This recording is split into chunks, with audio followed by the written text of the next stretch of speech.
नमस्कार, स्वागत छ एसटेप साप्ताहिक समाचारमा। प्रस्तुत छ सप्ताहभरिका प्रमुख गतिविधिहरू। साप्ताहिक प्रश्न उत्तरमा एसटेप अध्यक्ष पवन चामलिङले पार्टीका कार्यकर्ताहरू सत्तारूढ पार्टीमा सामेल भइरहेको विषयमाथि व्यक्त गरे आफ्नो टिप्पणी। एसटेप पार्टीको स्थापना दिवसमा उपस्थित जनाउन सिक्किमेली जनगणलाई समारोह समिति अध्यक्ष जीएम गुरुङको अपिल। एसकेएम सरकार नयाँ कार्ययोजना र जनमुखी कार्यप्रणालीको खरेरीले ग्रसित रहेको महासचिव कृष्ण खरेलको अरान। अनि एसटेप दक्षिण जिल्ला कार्यकारिणी समितिको समन्वय सभा सम्पन्न।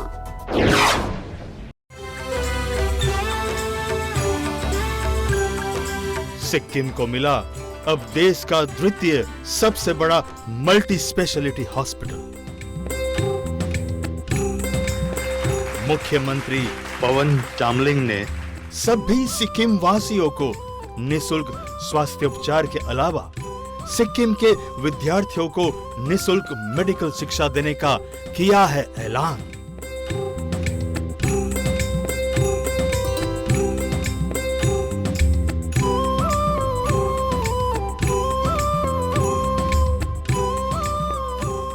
अब समाचार विस्तारमा। साप्ताहिक प्रश्नोत्तरमा यो सप्ताह एसटेप अध्यक्ष पवन चामलिङलाई तपाईका पार्टीका धेरै नेता कार्यकर्ताहरू धमाधम सत्तारूढ पार्टीमा सामेल भइरहेका छन्। यस्तो अवस्थामा एसटेप रहला के अगाडिको कार्ययोजना के बनाउनु भएको छ भनी सोधिएको छ। यस प्रश्नको उत्तरमा उहाँले भन्नुभएको छ, जीवनका अनुभवबाट थरीथरीका शिक्षाहरू लिन सकिन्छन्। मेरो अनुभवले भन्छ, धेरै नेताहरू हुँदा राजनीति जिउँदो रहने र कम नेता हुँदा नरहने हुँदैन। हाम्रातिर त झन् स्वघोषित नेताहरूको कुनै अभावै छैन। त्यस्ता तत्त्वहरूको आगमनले मूल राजनीति निर्धारित हुँदैन। पछिल्लो चुनावलाई नै स्मरण गर्ने हो भने पनि हाम्रो पार्टीमा जति धेरै नेता र कार्यकर्ता अरू कुनै पार्टीमा सामेल भएर तर पनि हामी चुनाव हार्यौं। यसरी नै एसटेप अध्यक्ष चामलिङले काम र उपलब्धिको पनि राजनीतिमा खासै अर्थ नहुने तितो अनुभव व्यक्त गर्नुहुँदै अझ भन्नुभएको छ, राज्य सरकारको रूपमा हामीले धेरै उपलब्धिहरू हासिल गर्यौं। हाम्रा उपलब्धिहरूका चर्चा र प्रशंसा वैश्विक तहमै भएका छन्। हाम्रै समयमा सिक्किम विश्वको पहिलो अर्ग्यानिक राज्य बन्यो। सिक्किमले फ्युचर पोलिसी गोल्ड अवार्ड जित्यो। गरिबी घटाउने सन्दर्भमा सिक्किमले विश्व रेकर्ड बनायो। दुनियाँमा कतै हुन नसकेको सिक्किमेहरूको औसत नागरिक आयु 20 वर्षको अवधिमा 11 वर्ष वृद्धि भयो। पर्यावरण संरक्षणको क्षेत्रमा अन्य पहलहरू सफलतापूर्वक कार्यान्वयन गरिए। साक्षरता उपलब्धिको क्षेत्रमा उदाहरण नै बन्यो। सिक्किम कच्चा घरमुक्त राज्य बन्न लागेको अवस्थामा थियो। सिक्किम जस्तो सानो र सुदूर भौगोलिक अवस्थानमा रहेको राज्यमा देशकै दोस्रो सबैभन्दा ठूलो सरकारी अस्पताल निर्माण गरियो। देशमा कहीँ कतै नभएको एक परिवार एक नोकरीको योजना लागू गरियो। राज्यका सबै समुदायका निम्ति सबै क्षेत्रहरूमा आरक्षणको व्यवस्था गरियो। सिक्किमेहरूलाई आयकरबाट छुट दिलाइयो। यस्ता अनेकौं उपलब्धिहरू हासिल गरेर पनि हामी चुनावमा हार्यौं। अनेकौं उपलब्धिहरू हासिल गरेर पनि एसटेप पार्टी चुक्नुको यथार्थलाई प्रष्ट पार्ने क्रममा उहाँले भन्नुभएको छ, वास्तवमा एसटेप पार्टीभित्र निजी स्वार्थ पूर्ति गर्ने धैर्यले आउनेहरूलाई चिन्न हामीले चुक गर्यौं। नोकरी, व्यवसाय, ठेकेदारी, उम्मेदवारी, पद प्रतिष्ठान आदिका लागि मतलबीहरू एसडिएफमा सामेल हुँदैछन् भन्ने कुरातर्फ हामी सजग रहेनौं वा त्यस्ता तत्त्वहरूका सल्बहटलाई नजरअन्दाज गर्यौं।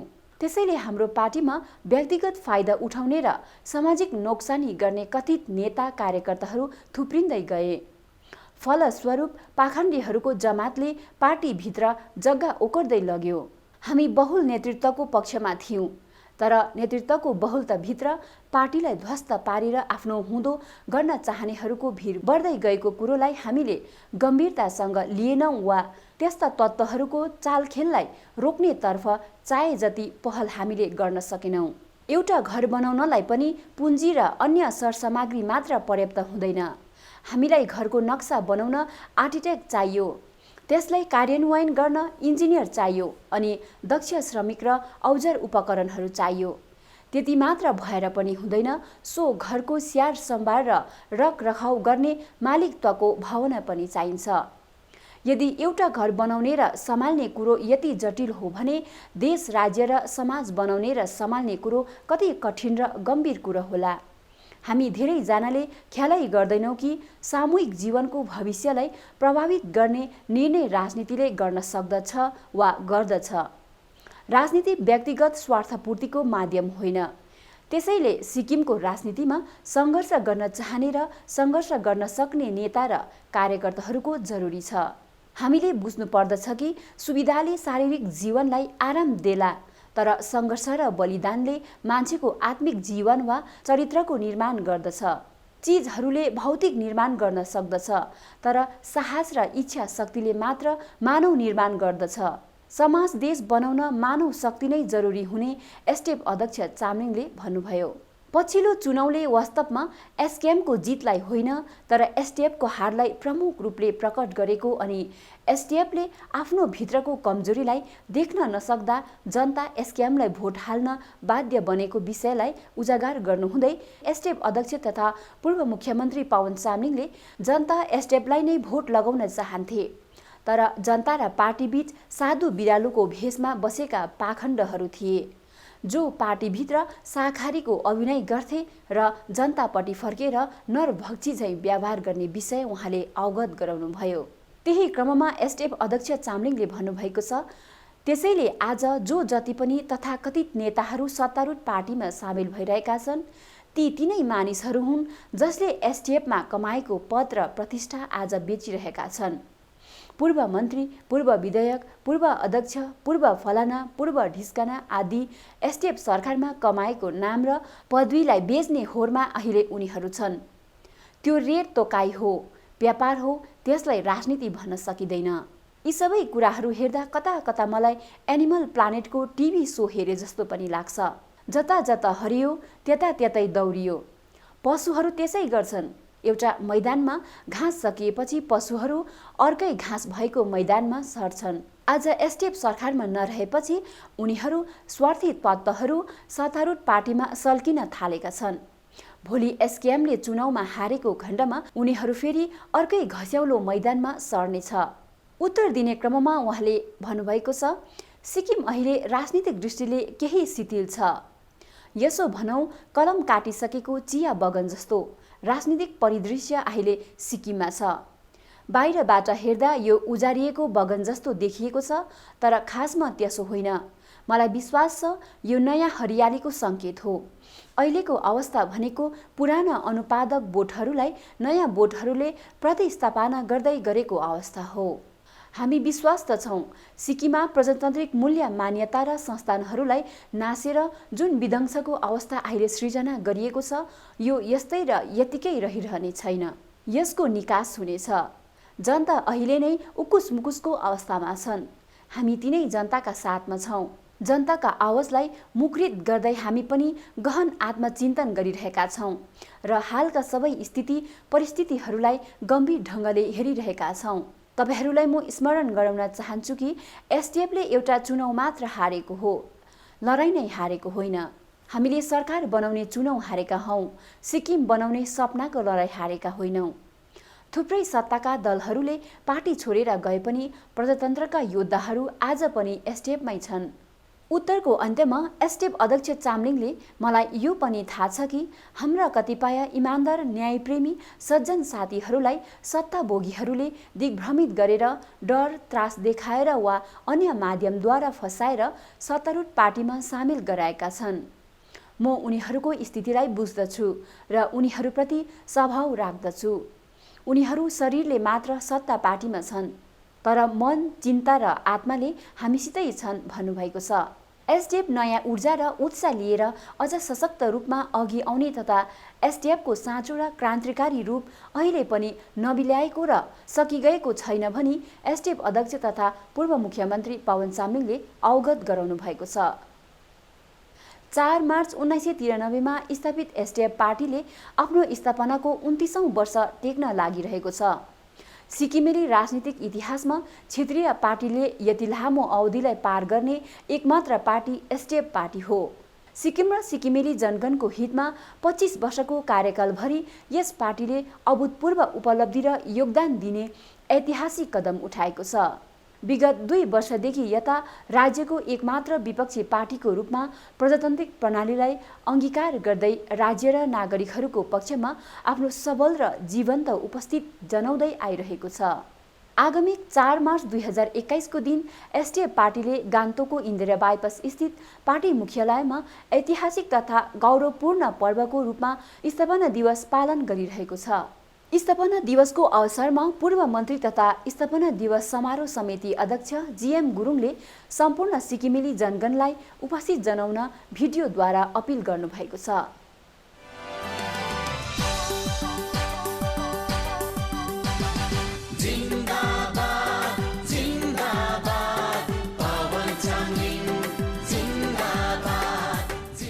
नमस्कार। सधैँ झैँ 4 मार्च एसडिएफ पार्टीको स्थापना दिवसमा सिक्किमेली अभिभावकगण, अति आदरणीय बाबुआमा, दाजुभाइ दिदीबहिनी, साथै सिक्किमका भविष्य युवा तरुणी तन्देरी भाइ बहिनी, विद्यार्थी नानीहरू, विभिन्न भातृ सङ्गठनका मित्रवर, बन्धुबान्धव सबैलाई 29औं पार्टीको स्थापना दिवस पार्टीको हेडक्वार्टर एसडिएफ भवन गान्तोकमा 4 मार्चको दिन हामी भव्य र सभ्यको रूपमा मनाउन गइरहेछौँ। उक्त कार्यक्रममा हाम्रो पार्टी अध्यक्ष महोदय सर्वश्री पावन चामलिङ साहबले आफ्नो वक्तव्य प्रस्तुत गर्नुहुनेछ। सिक्किमको भावी कार्यक्रमहरूको बारेमा दिग्दर्शनहरू दिने हुनेछ र सबै कुना कन्दरादेखि मेरा अति आदरणीय पञ्चायतका महानुभावगण, पार्टीका सिएलसी, डब्लुएलसी, बिएलसी प्रत्येक मित्रहरूलाई 4 मार्चको दिन गान्तोक हेडक्वार्टर एसडिएफ भवनमा आइदिने विनम्र साथ निम्तो साथै बिन्ती टक्राउन चाहन्छु। धन्यवाद।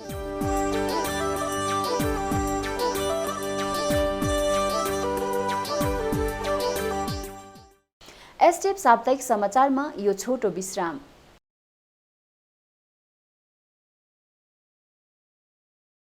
तीन लाख आबादी के लगभग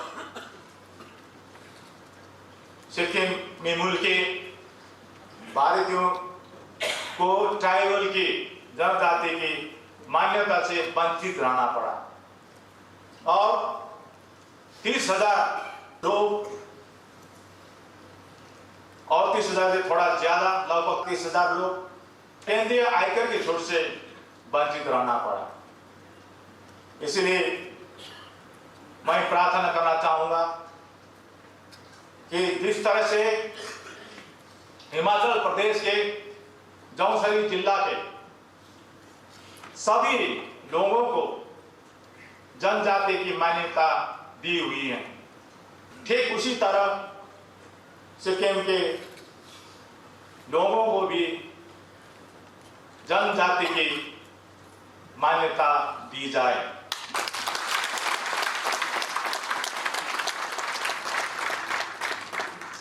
और केंद्रीय कर से वंचित रहे लगभग 30,000 आबादी के लिए केंद्रीय कर की छूट दी जाए।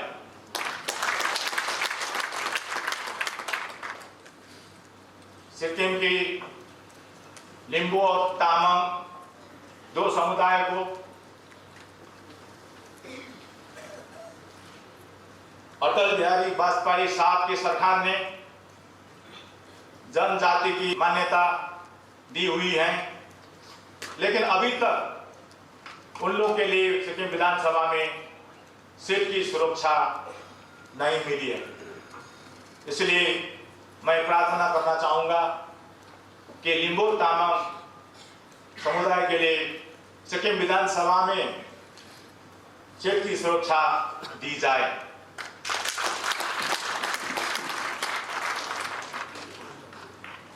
सिक्किम के बौद्ध गुरु ग्यावा कर्मापा को सिक्किम प्रवेश की अनुमति के लिए जनता की ओर से हमारे प्रधानमंत्री महोदय को प्रार्थना करता हूं।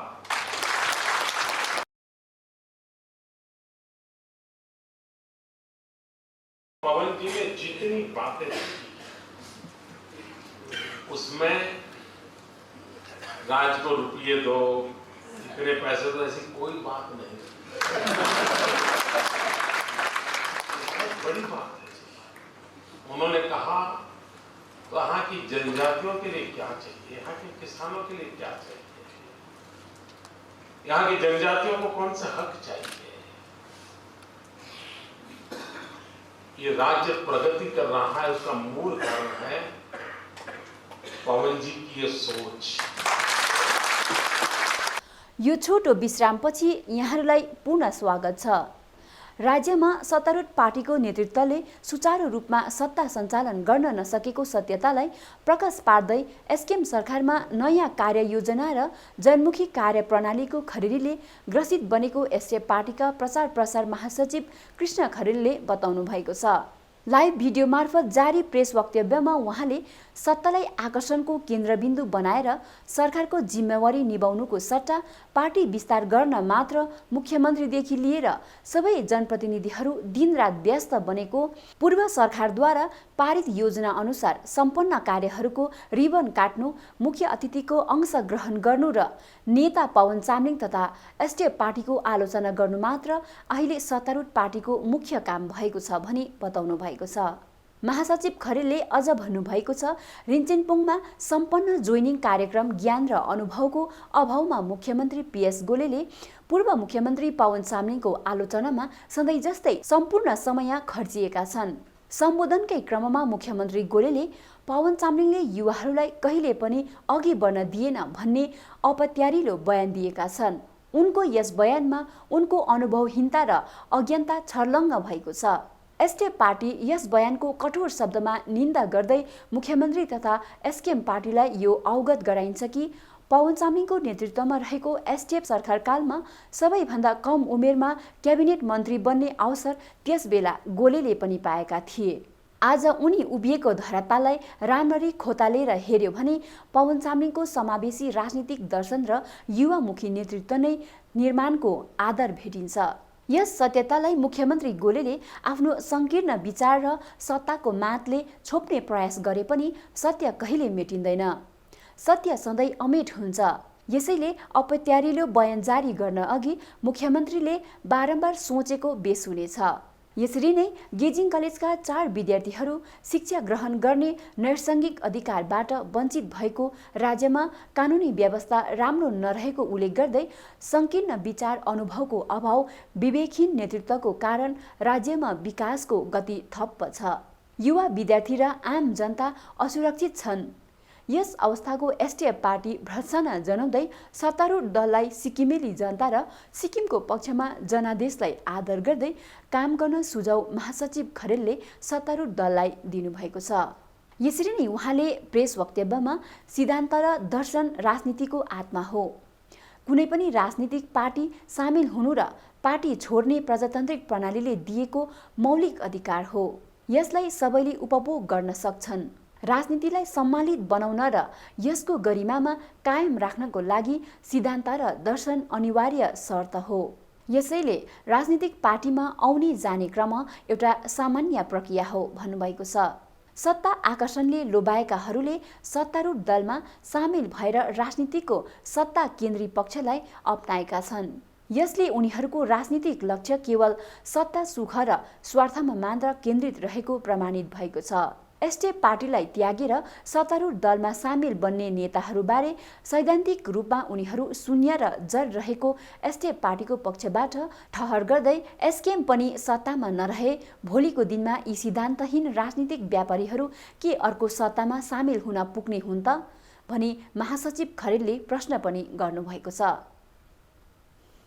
गत 26 फरवरीको दिन नाम्चीको एसडिएफ कार्यालयमा दक्षिण जिल्ला कार्यकारिणी समितिको सभा सम्पन्न भएको छ। पूर्व विधायक विनोद राईको अध्यक्षतामा सम्पन्न यस सभामा पार्टीको स्थापना दिवसलाई भव्यताको साथमा पालन गराउन विभिन्न छलफल गरिएको छ। एसडिएफ पार्टीको स्थापना दिवसको ऐतिहासिक महत्त्वलाई जनगणमा बुझाउन तथा एसडिएफ पार्टीको जनमुखी लक्ष्यलाई जनगणमा पुर्याउनका निम्ति 4 मार्चलाई भव्य तुल्याउन सबै कार्यकर्ताहरू एकजुट भएर योगदान दिने सभाले निर्णय लिएको छ। समन्वय सभामा पार्टीका विभिन्न पदमा आसीन पदाधिकारीहरू लगायत पूर्व पार्षदगण युवा कार्यकर्ताहरूको उपस्थिति रहेको थियो। एसटिएफ साप्ताहिक समाचारमा आजलाई यति नै। हेर्दै गर्नुहोला एसटिएफ साप्ताहिक समाचार।